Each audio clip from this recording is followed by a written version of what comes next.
YouTube is considering blocking 27 content creators who have been critical of the Pakistani government and agencies.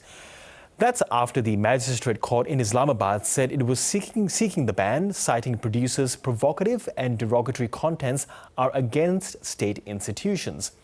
For more on this, we are joined by Sirat Khan, a research lead at the Digital Rights Foundation. Sirat, welcome to the program and thank you so much for your time. Now, firstly, how did this move by the Magistrates Court in Islamabad come about to seek a ban on these 27 YouTube channels? So on July 9th, an Islamabad Magistrate Court, as you said, blocked 27 YouTube channels and called it that they were spreading a lot of anti-state content and defamatory content. And many of those were linked to opposition voices and independent journalists. The action reflects a broader trend in Pakistan where recent legislative amendments like those of the Prevention of Electronic Crimes Act have expanded definitions of false information and introduced stricter penalties in Pakistan, such as jail time and heavy fines. Authorities justify these acts by saying that this is to curb disinformation in the country, but of course digital rights communities have argued that this is a crackdown on free speech in the country, and this poses a threat to this increases censorship in the country. Now, at this stage, do we know that if the ban has been implemented? The ban has been implemented, and I just want to point out that YouTube is one of the most influential political and social media platform that is used in Pakistan, and a lot of people use it to mobilize public sentiment and challenge dominant narratives.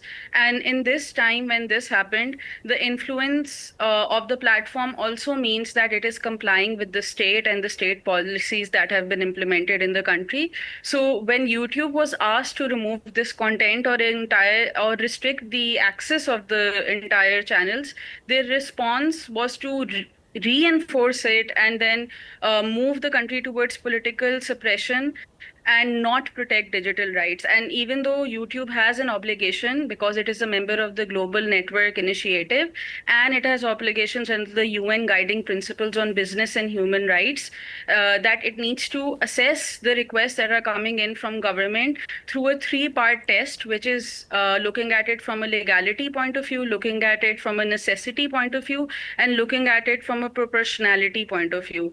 These blanket, I would say, takedowns aren't transparent at all and fall short of the obligations that YouTube has at the moment. Yes, and in that vein, do you believe that YouTube is complicit in what the government's trying to ask for? Definitely. I think YouTube is very much complicit because it has complied with the state's request, and also because a lot of these journalists and media outlets, they were digital creators who were creating a lot of content when there is a lot of censorship in the country. There was also the fact that there will be an economic impact on many of the people who had these YouTube channels, and their independent livelihoods would be also impacted. I also just want to point out that under the Europe's Digital Services Act, platforms are now required to conduct risk assessment, enhance transparency, and allow for appeals.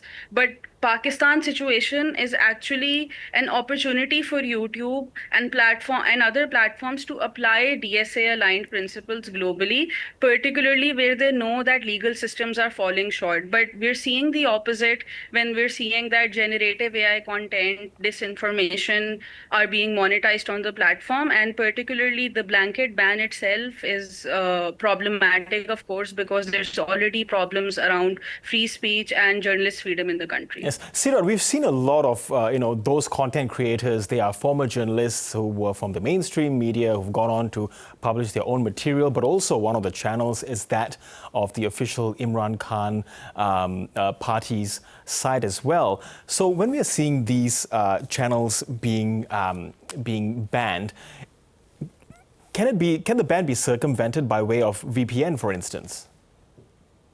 It can definitely, but Pakistan also requires now VPN registrations in the country. So that might also be an issue because now users will be required to register their VPNs with the local internet service providers. So that may be problematic. Also, some of these channels were outside of Pakistan, and even though the jurisdictions might be very vague, but the ban is still persists for them, and there does come a lot of disinformation from outside of Pakistan as well regarding what's going on. But the ban does exist for them as well. Yes, and do you believe, this is particularly targeted at the political scene, particularly the opposition parties, and let's say it's Imran Khan's party?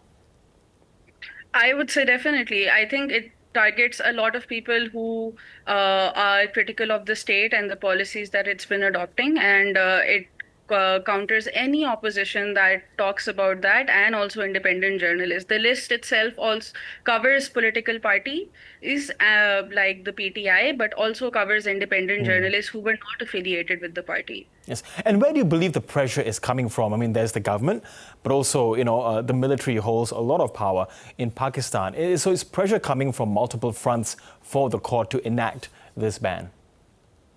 Yeah, I think since the legislative onslaught in Pakistan, there's been a lot of change around legislations, and even the term anti-state is very subjective. We don't know what anti-state means for a lot of people on the internet who are using these platforms. So anything that is critical of the Pakistan Armed Forces or anything that is critical of state institutions is considered anti-state. But how and in what form is something that is very vague because the law itself, which is the Prevention of Electronic Crimes Act, which has been amended recently, is very vague. And it's being then used, of course, to silence a lot of critical voices in the country.